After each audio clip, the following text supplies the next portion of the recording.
With a population of over 1 million people, Edmonton is Canada's 5th largest city, behind Ottawa. However, it is the most northern city with a population of over 1 million people. Take a look at this map. Now, of course, this is Canada, but as you can see, these are the cities with populations exceeding 1 million people. Edmonton is by far the most northern, but have you ever wondered why and how it grew to become one of Canada's largest cities? Make sure you've subscribed and let's dive into Edmonton's rapid rise.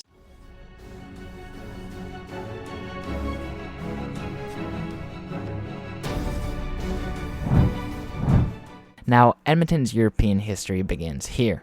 The Northwest Company traders established Fort Augustus north of Edmonton in 1795. A year later, the Hudson's Bay Company, a rival to the Northwest Company in the North American fur trade, built Edmonton House, which was later named Fort Edmonton, beside the Fort Augustus. However, Edmonton's settlement would only begin in the 1870s, with pioneer farmers living in rustic log cabins along the river. These farms served as the foundation for the 1882 survey of the land into river lots. 1885 Street and Fort Edmonton Park represent Edmonton's early hamlet. Edmonton was incorporated as a town in 1894. The town included the McLaughlin and modern Boyle Street, which was the original downtown. With the arrival of the Canadian Pacific Railway across the river in nearby South Edmonton in 1891, which was incorporated in 1899 as Strathcona, and the federal government's successful campaign to lure settlers to Canada's west later that decade, Edmonton began to prosper as an agriculture distribution and processing center. The long-awaited arrival of the Canadian Northern Railway, which became part of the Canadian National Railways in 1919, coincided with the establishment of Alberta as a province and the designation of Edmonton as its capital in 1906. These events aided Edmonton's growth and development and integration with a number of nearby towns, beginning with Strathcona in 1912, significantly increasing Edmonton's area and population. The real estate boom abruptly ended though just prior to World War I, causing the city's population to plummet from over 72,500 in 1914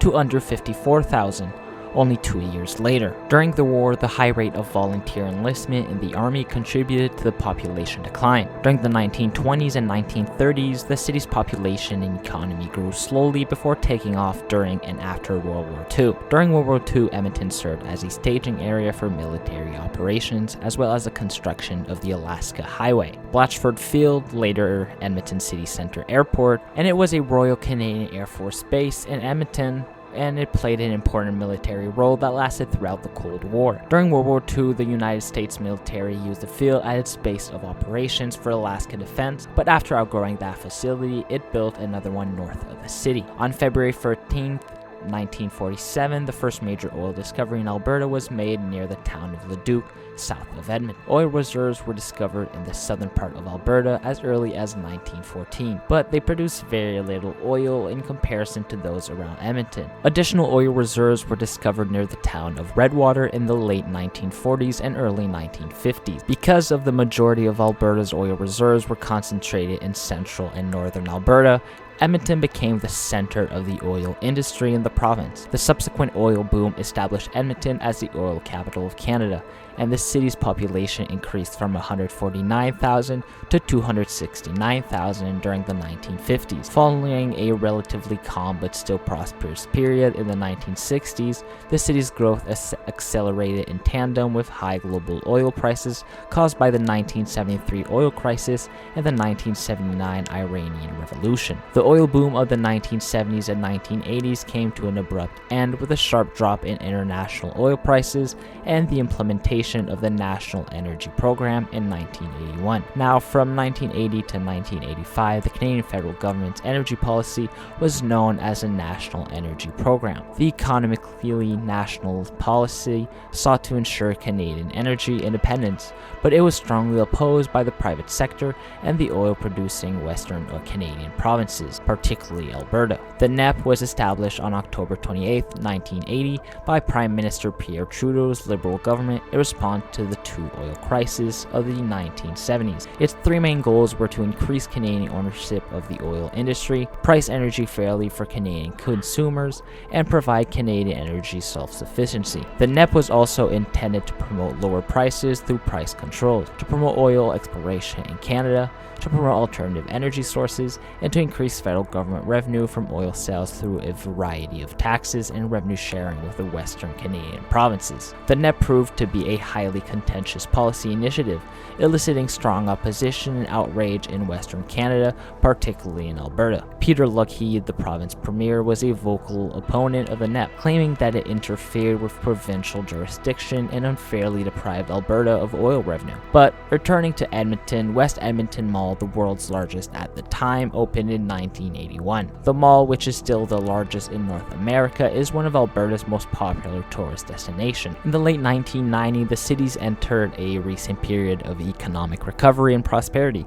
aided by a strong recovery in oil prices and further economic diversification. While oil production and refining continued to be the foundation of many Edmonton jobs, the city's economy managed to diversify significantly. Downtown Edmonton has seen rapid development in recent years, as it's located on a relatively flat prairie landscape distinguished by the meandering North Saskatchewan River. The river and its tributaries that flow into the city cut steep ravines throughout the urban landscape. And because of the presence of these ravine systems, many miles of linear parks have been built, inviting both summer and winter recreation. The central business district, with its many high-rise office and condominium buildings, is located north of the river. The 28-story Epcor Tower, built in 2011, was the first new office tower in 22 years.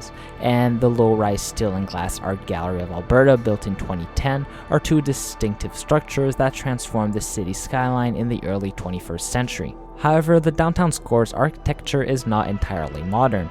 The Alberta Legislature Building, built in 1912, is notable for its Beaux Art style. This economic prosperity is attracting a large number of workers from across the country.